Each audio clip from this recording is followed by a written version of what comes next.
ನೋಡುತ್ತಿರೆ ನಿನ್ನ ನಗುನ ತುಸು ಜಂಭ ನಿನಗೆ ಇದ್ದರು ನನಗಿಷ್ಟ ನೀನು ಆದರೂ ನಿನ ಹಾಗೆ ಯಾರು ನನ್ನನ್ನು ಸೆಳೆದಿಲ್ಲ. Hey guys, welcome back to my another new vlog. So ನಾನು ನಿಮ್ಮೆಲ್ರಿಗೂ ಒಂದು ಚಿಕನ್ ರೆಸಿಪಿ ತೊಗೊಂಬಂದಿದ್ದೀನಿ, ಅದೇ ಪೆಪ್ಪರ್ ಡ್ರೈ. ಸೊ ಹೇಗೆ ಮಾಡೋದು ಅಂತ ತೋರಿಸ್ಕೊಡ್ತೀನಿ ಬನ್ನಿ. ಇದಕ್ಕೆ ಬೇಕಾಗಿರುವ ಇಂಗ್ರೀಡಿಯೆಂಟ್ಸ್ ಬಂದುಬಿಟ್ಟು ಧನಿಯಾ ಒಂದು ಸ್ವಲ್ಪ ತೊಗೊಂಡಿದ್ದೀನಿ, ಮತ್ತು ಚಕ್ಕೆ ಮತ್ತು ಲವಂಗವನ್ನು ತೊಗೊಂಡಿದ್ದೀನಿ. ಇದು ಬಂದುಬಿಟ್ಟು ಒಂದು 4ರಿಂದ 5 ಮೆಂತೆ ಕಾಳು ಮತ್ತು ಸಾಸಿವೆ ತೊಗೊಂಡಿದ್ದೀನಿ, ಜೀರಿಗೆ ಮತ್ತು ಪೆಪ್ಪರನ್ನು ತೊಗೊಂಡಿದ್ದೀನಿ, ಕಾಳು ಮೆಣಸು ತೊಗೊಂಡಿದ್ದೀನಿ. ಇದನ್ನೆಲ್ಲ ಸೇರಿ ನೀವು ಈಗ ಫ್ರೈ ಮಾಡ್ಕೊಬೇಕು. ಫಸ್ಟು ನಾನು ಇದ್ರ ಬಾಣಲಿಯನ್ನು ಇಟ್ಕೊಂಡಿದ್ದೀನಿ, ಬಾಣಲಿಗೆ ಹಾಕಬೇಕಾಗುತ್ತೆ ಎಲ್ಲದನ್ನು ಕೂಡ. ನೀವೇನು ತೊಗೊಂಡಿದ್ರಿ ಅಲ್ವಾ ಧನಿಯಾ ಕಾಳು, ಅದನ್ನೆಲ್ಲ ಕೂಡ ನೀವು ಫ್ರೈ ಮಾಡಬೇಕಾಗುತ್ತೆ. ಎಣ್ಣೆ ಏನು ಹಾಕ್ತೀರಾ ನೀವು ಫ್ರೈ ಮಾಡಬೇಕಾಗುತ್ತೆ, ಎಣ್ಣೆ ಏನು ಹಾಕಬೇಡಿ. ಸೊ ಎಲ್ಲನ ಹಾಕಿ ನೀವು ಸ್ವಲ್ಪ ಫ್ರೈ ಮಾಡ್ಕೊಳ್ಳಿ. ಅದು ಸ್ವಲ್ಪ ಹಸಿ ವಾಸನೆ ಹೋಗಬೇಕು, ಒಂದು ಸ್ವಲ್ಪ ತರಿಯಾಗಿ ಪೇಸ್ಟ್ ಮಾಡ್ಕೊಬೇಕಾಗುತ್ತೆ ನಾವು. ಸೊ ನೀವು ನೋಡ್ಬೋದು, ನಾನೆಲ್ಲ ಒಂದು 5 ಮಿನಿಟ್ಸ್ ಅದನ್ನು ಫ್ರೈ ಮಾಡ್ಕೊತೀನಿ ಎಲ್ಲದನ್ನು ಹಾಕಿ. ಸೊ ಈ ಪೆಪ್ಪರ್ ಫ್ರೈ ಬಂದ್ಬಿಟ್ಟು ನಮ್ಮ ಆಂಟಿ ಹೇಳ್ಕೊಟ್ಟಿದ್ದು ರೆಸಿಪಿ. ಸೊ ನನಗೆ ತುಂಬ ಇಷ್ಟ ಆಗಿತ್ತು, ನಾನು ಕೇಳಿ ನಾನು ಮಾಡಿರುವಂಥ ರೆಸಿಪಿ, ಅವ್ರ ರೆಸಿಪಿ ಇದು. ಸೊ ನಾನು ಕೂಡ ಇವಾಗ ಕಲ್ತ್ಕೊಂಡು, ನಾನು ಪೆಪ್ಪರ್ ಫ್ರೈ ನಾನು ಬೇರೆ ರೀತಿ ಮಾಡ್ತಿದ್ದೆ. ಸೊ ಇದು ಒಂದು ಪೆಪ್ಪರ್ ಫ್ರೈ ತುಂಬಾ ಚೆನ್ನಾಗಿರುತ್ತೆ, ತುಂಬ ಇಷ್ಟ ಆಗುತ್ತೆ ಎಲ್ರಿಗೂ ಕೂಡ. ಸೊ ನನಗೆ ತುಂಬ ಇಷ್ಟ ಆಗಿರುವಂಥ ರೆಸಿಪಿ ಇದು, ನಾನು ಅವ್ರ ಹತ್ರ ಕೇಳಿ ಹೇಳ್ಸ್ಕೊಂಡು ಮಾಡಿರುವಂಥ ರೆಸಿಪಿ ಇದು. ಸೊ ನಮ್ಮ ಆಂಟಿ ಹೇಳ್ಕೊಟ್ಟಿರುವಂಥ ರೆಸಿಪಿ. ಸೊ ತುಂಬಾ ಚೆನ್ನಾಗಿದೆ. ಮಾನ್ಯ ಇದ್ದಾರಲ್ವ, ಮಾನ್ಯ ಅವ್ರ ಮಮ್ಮಿ ಹೇಳ್ಕೊಟ್ಟಿರುವಂಥ ರೆಸಿಪಿ ಇದು.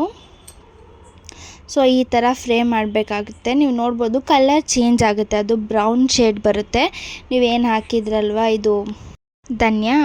ಸೊ ನೀವು ನೋಡ್ಬೋದು ಅದು ಕೈ ಬೀಳ್ದಿರ ಇದು ಮಾಡಿ, ನಂದೆ ಅದು ಸೀದೋಗೋ ಚಾನ್ಸಸ್ ಇರುತ್ತೆ. ಸೊ ನೀವು ನೋಡ್ಬೋದು ನಾನು ಈ ಥರ ಇಷ್ಟೇನ ಫ್ರೈ ಮಾಡ್ಕೊಂಡು ಬಿಟ್ಟಿದ್ದೀನಿ, ಏಕೆಂದರೆ ಅದು ಸೀದೋಗುತ್ತೆ ಅಂದ್ಬಿಟ್ಟು. ಇದನ್ನು ನೀವು ಮಿಕ್ಸರ್ ಜಾರ್ಗೆ ಹಾಕ್ಕೊಂಡು ಗ್ರೈಂಡ್ ಮಾಡ್ಕೊಬೇಕಾಗುತ್ತೆ. ಸೊ ನೀವು ನೋಡ್ಬೋದು ನಾನು ಇಷ್ಟು ತರಿಯಾಗಿ ರುಬ್ಕೊಂಡಿದ್ದೀನಿ ಅಂತ. ಇಷ್ಟು ಇದು ಮಾಡಿಕೊಂಡ್ರೆ ಸಾಕು ನೀವು ಪೌಡರ್ ರೀತಿಯಾಗಿ.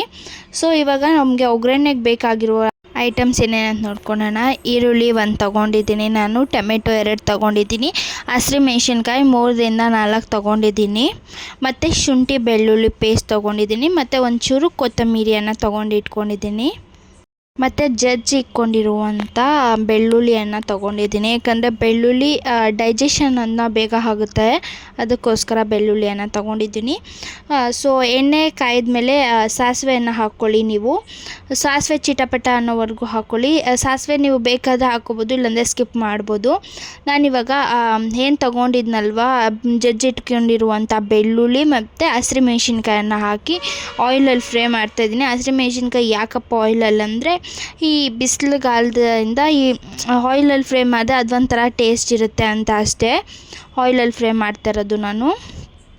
ಸೊ ಅದು ಒಂದು ಸ್ವಲ್ಪ ಬ್ರೌನ್ ಆಗೋವರೆಗೂ ಶೇಡ್ ಮಾಡ್ತೀನಿ. ನಾನೇನು ಅಷ್ಟು ಬ್ರೌನಾಗಿ ಮಾಡಲ್ಲ ಏನೇ ಒಂದು ಕೂಡ.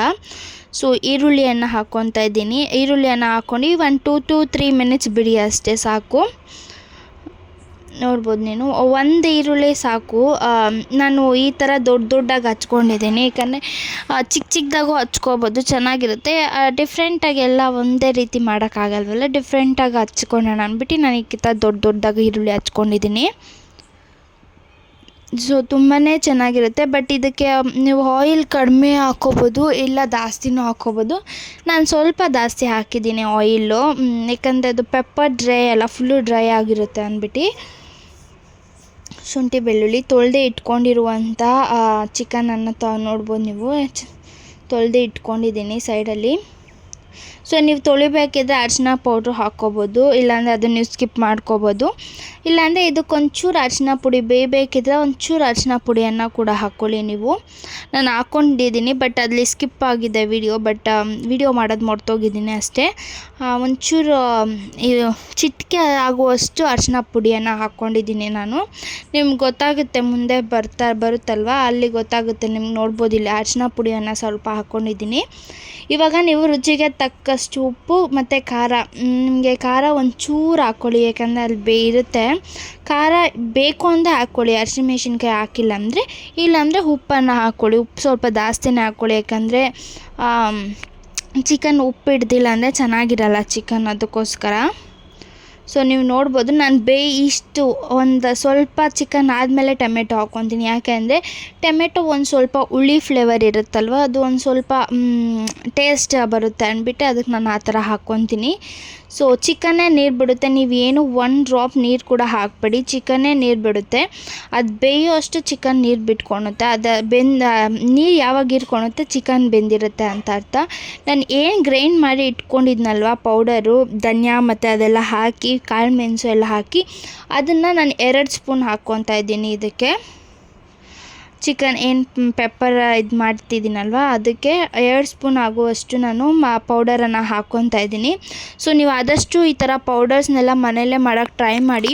ಯಾಕಂದರೆ ಇವಾಗಿನ ಸಿಚುವೇಶನ್ನು ತುಂಬ ಎಲ್ಲ ಇದರಿಂದನೇ ನಡೀತಿದೆ. ಇವಾಗ ಒಂದು ಪನ್ನೀರ್ ಕೂಡ ಪಾಯ್ಸನನ್ನು ಹಾಕ್ತಾರೆ, ಎಲ್ಲ ಇದಾಗ್ತಿದೆ. ಸೊ ಅದಕ್ಕೋಸ್ಕರ ಐಸ್ ಕ್ರೀಮ್ ಎಲ್ಲ ನೀವು ಮನೆಯಲ್ಲೇ ಮಾಡೋಕ್ಕೆ ಟ್ರೈ ಮಾಡಿ.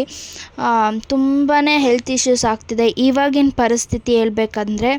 ಸೊ ನೋಡ್ಕೊಂಡು ಮಾಡ್ಕೊಂಡು ತಿನ್ನಿ ಅಂತ ಹೇಳೋಕ್ಕೆ ಇಷ್ಟಪಡ್ತೀನಿ ನಾನು. ಸೊ ಅದನ್ನು ಮನೇಲಿ ಮಾಡ್ಕೊಳೋಕ್ಕೆ ಟ್ರೈ ಮಾಡಿ. ಆ ಪೌಡರ್ ಹಾಕಿದ್ಮೇಲೆ 5ರಿಂದ 10 ನಿಮಿಷ ಅದನ್ನು ಬಾಯ್ಲ್ ಆಗೋಕ್ಕೆ ಬಿಡಿ.